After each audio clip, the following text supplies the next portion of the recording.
I'd like to thank all of you for coming and hearing this talk on salt.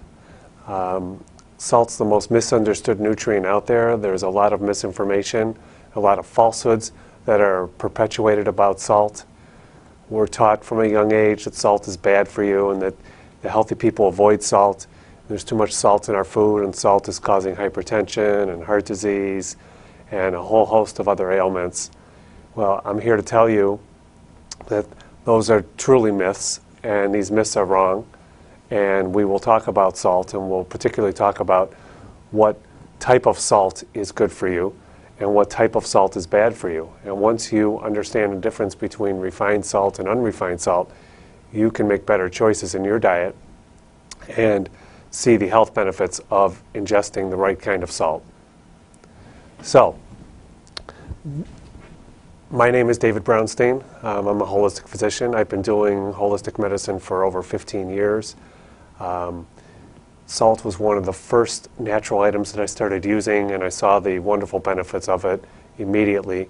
And since that time of using salt, I have a wide experience of having my patients ingest the right kind of salt in the right amounts in my practice and seeing the good results.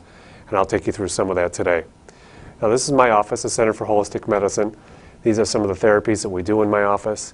If you would have told me 15 years ago, when I was, maybe 16 years ago, when I was practicing conventional medicine, that this is the type of medicine I'd be doing now, I would have said you're crazy, because I used to tell people don't do any of these things. But what I find is the natural therapies do work, they are effective, and they do support the body's basic metabolism and basic biochemistry, and that's what we're all here for today, to learn these things.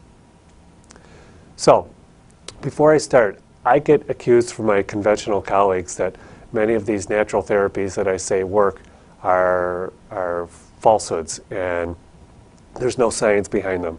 I'd like to take just a couple of minutes at the beginning of the lecture to just present some studies on various nutrients that I'm interested in, that I use in my practice, and show you there is scientific backing for many of the therapies that we holistic physicians say are effective.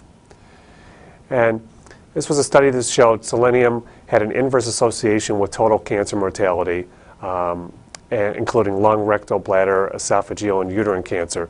And those with the lowest levels of plasma selenium were 5.8 times more likely to have cancer.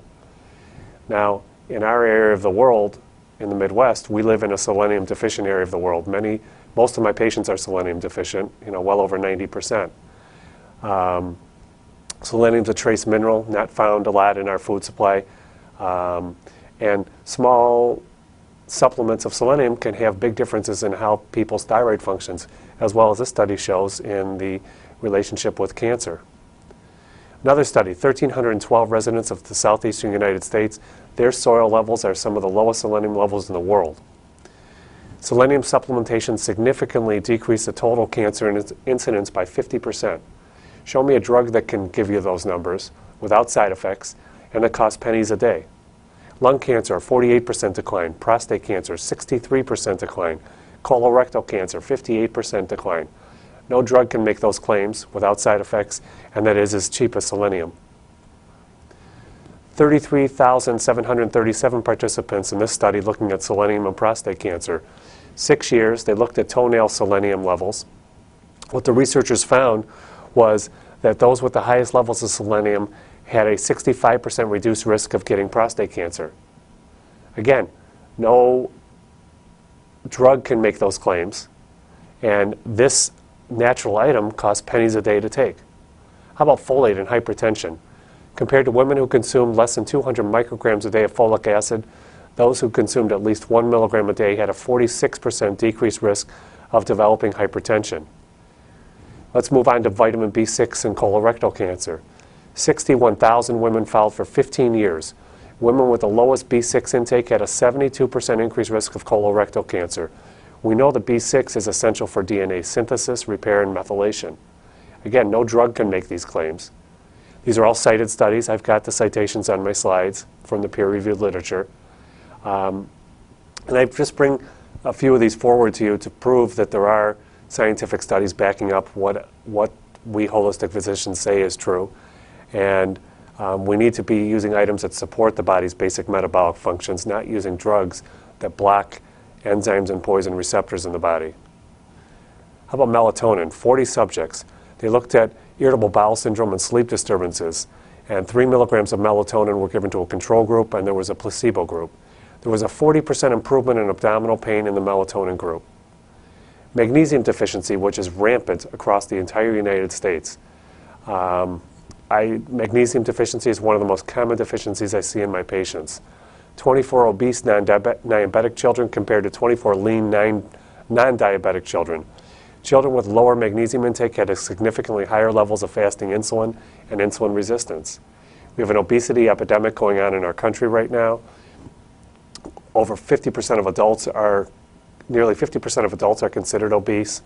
Almost 1/3 of children are overweight right now.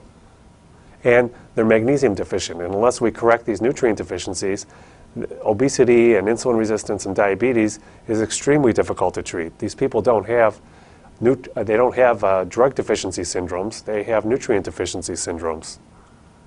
27% of healthy lean children and 55% of obese children had low serum magnesium levels. How about vitamin D and bone fracture? 7 studies were looked at, 10,000 elderly. They were given 700 to 800 IUs of vitamin D, which in my practice is considered a very low level. I use much more than that from Labor Day to Memorial Day. Vitamin D supplementation reduced hip fractures 26% and non-vertebral fractures 23% as compared to those taking calcium or placebo. Osteoporosis and osteopenia is not a bisphosphonate deficiency syndrome, not a Fosamax deficiency syndrome. It's a nutrient deficiency syndrome. And cleaning up the diet, drinking more water, getting the right salt in your diet, as well as correcting vitamin and mineral deficiencies can help people overcome and cure these illnesses. I see it in my practice every day. 179 breast cancer subjects versus 179 non-breast cancer subjects. There was a 700% increased risk of breast cancer in women who have low vitamin D levels. Show me a drug that can make that claim that doesn't have side effects. There isn't. Green tea, 62 men, high-grade prostate neoplasia patients were looked at. 30% of those with high-grade prostate neoplasia were expected to get prostate cancer. 32 men given 200 milligrams of green tea 3 times per day for a year. 30 men received placebo. There was a 90% reduction in prostate cancer in the green tea group versus a placebo group. How come these studies aren't making the headlines in the paper? Why aren't doctors prescribing green tea for men with enlarged prostates and prostate neoplasia? CoQ10 and cancer. There's low levels of CoQ10 found in those with lymphoma, myeloma, cancer of the breast, lung, prostate, pancreas, colon, kidney, as well as the head and neck. It was first reported in 1961. If this was first reported in 1961, how come the AMA and the American Cancer Society is not promoting people with cancer or at a high risk for cancer take CoQ10? We know CoQ10 can restore apoptosis to cancer cells. That's putting cancer cells in a normal life cycle where they'll live for a period and die for a period, like our normal cells do. Cancer cells don't do that. They just continue to divide over and over. Now, your mother always told you eat your fruits and vegetables. Well, maybe mom knew about this study. 848 Greek participants, they were evaluated for consumption of fruits and vegetables versus the development of heart disease. 5 servings of fruit and vegetables per day had a 70% decline in coronary events as compared to those in the lowest consumption group. There was lowered risk of heart disease by 10% for every single piece of fruit or vegetable eaten. Why doesn't this make headlines? Heart disease is not a statin deficiency syndrome. It's a nutrient deficiency syndrome. It's a poor diet problem. It can easily be corrected with correcting these nutrient deficiencies and cleaning up the diet. Back to prostate cancer. Now we'll look at vitamin E. 100 men followed for 4 years. 50 milligrams of vitamin E given. There was a 21% improvement over a placebo group in inhibiting new blood vessel formation. Again, no drug can make these claims. Raspberry extract found to inhibit the proliferation of human liver cancer cells by 89%. These drugs don't even come close to what these natural therapies do, and these natural therapies have very little to no side effects. Vitamin C, a 10-year study. Men who took 800 milligrams of vitamin C lived 6 years longer as compared to those who consume the RDA of 60 milligrams per day. Another study on vitamin E. Wait till you see these numbers. Women who consume low intakes of vitamin E, less than 7 milligrams per day versus 400 milligrams per day. In premenopausal women with a family history of breast cancer, there was an 80% reduction. Premenopausal women without a family history of breast cancer, a 60% reduction. Postmenopausal women with a family history, a 30% reduction. And postmenopausal women without a family history of breast cancer, 50% reduction. Nearly 1 in 7 women get breast cancer in the United States today. Vitamin E costs pennies a day to take. Nurses' Health Study, 83,000 women, 14-year follow-up. Premenopausal women who consumed the highest quantity of vitamin E had a 43% reduction in breast cancer incidence. I can tell you that if any of the breast cancer drugs made these numbers, they would be headlines across the country. You would have the American Cancer Society and Big Pharma promoting this as the cure for breast cancer. The cure is in our face. It's cleaning up our diet, getting our nutritional status balanced, and correcting nutrient imbalances. Prophylactic doses of vitamin E and alpha-lipoic acid have been shown to help brain tissue completely recover from stroke. No drug can make that claim. Back to raspberries. Animals given raspberries found to have DNA mutations decreased by 80%. Colon tumors decreased by 50%. These are all in the peer-reviewed literature, folks. Another study on vitamin C. 1,600 randomly selected men. None had pre-existing evidence of heart disease. Men who were deficient in vitamin C had a 350% increase in heart attacks as compared to men who were not deficient in vitamin C. Vitamin C costs you pennies a day to take. You can get vitamin C from fruits and vegetables. No drug can make these claims. 19,000 people studied. People at the lowest levels of vitamin C, 200 times more likely to die as compared to those with the highest serum levels of vitamin C. Show me a drug that can make that claim. Vitamin C and E, 11,000 elderly studied. They were two groups, a high-potency vitamin C and E versus a one-a-day multiple vitamin. Vitamin C and E resulted in a 42% reduction in overall mortality, costing you pennies a day. Back to magnesium. 5,000 adults studied. 75% of those studied consumed less than the RDA, and the RDA is too low anyways. Those consuming the lower amounts of magnesium were 55% more likely to have elevated CRP levels. CRP is a measure of inflammation in the body and is a precursor to all autoimmune illnesses, cancer, heart disease, and other things. Over 65% of patients in the intensive care were found to be magnesium deficient. 65% of people who are receiving our top-notch therapies in the ICUs across the country are magnesium deficient. Do you think they're given magnesium IVs? We do magnesium IVs in our practice on a daily basis for people. Obese women with the highest magnesium intake were found to be 22% less likely to develop diabetes as compared to those with the lowest intake. Magnesium costs you pennies a day to take.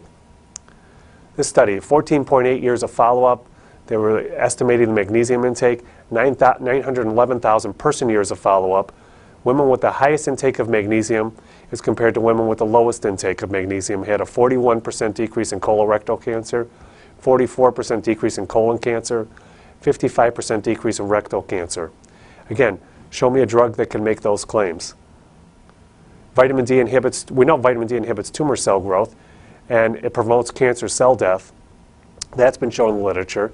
Now the literature starting to show that daily vitamin D supplementation can decrease your risk of cancer by almost 50% from any type of cancer.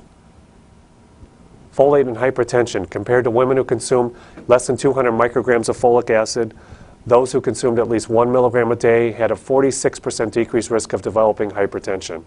I just give you a few of those studies to show you there are these natural therapies in the peer-reviewed literature. I cover all of them in my books. All my books are cited.